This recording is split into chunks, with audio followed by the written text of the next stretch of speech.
家好，我是从三重门到巴黎圣母院，现在的时间是12:47夜里。我刚刚在11:01到楼下开始处理我摩托车大灯问题。我今天审核通过了一个视频，说的是我如何自己动手解决大灯的那个震动问题。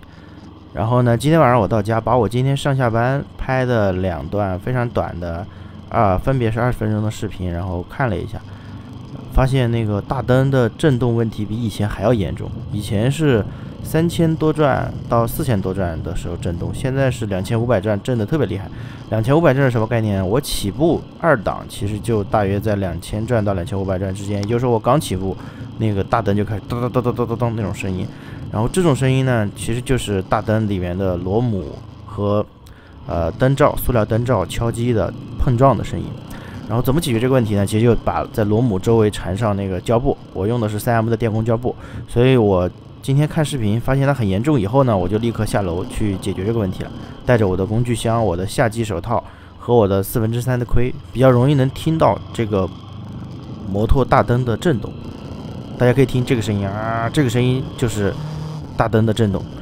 今天我用了47分钟解决的这个问题，包括试车，然后拆灯、上胶布、装灯、再试车，整个过程下来用了47分钟。到11:48的时候我就解决了这个问题，就上楼了。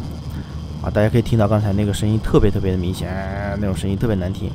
然后我拆开之后呢，发现其实问题也很简单，就是这个大灯呢，这个RZ34这辆车的大灯呢，它的固定位是有3个的，左边一个，右边一个，还有底部一个。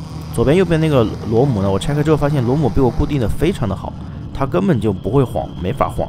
其实是底部那个螺母没有上好，可能出厂的时候它可能上的比较紧，我在装的时候没有上那么紧，所以它还是会震。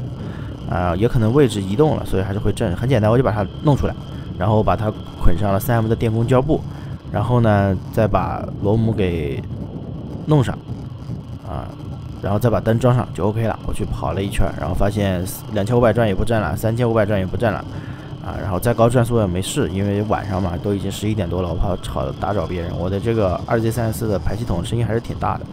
这就是一个简单的汇报这个问题其实也蛮简单的，它就是第3颗螺母我没有处理好，我就处理了一下。这就是今天非常简短的这个视频。感谢大家的观看，再见。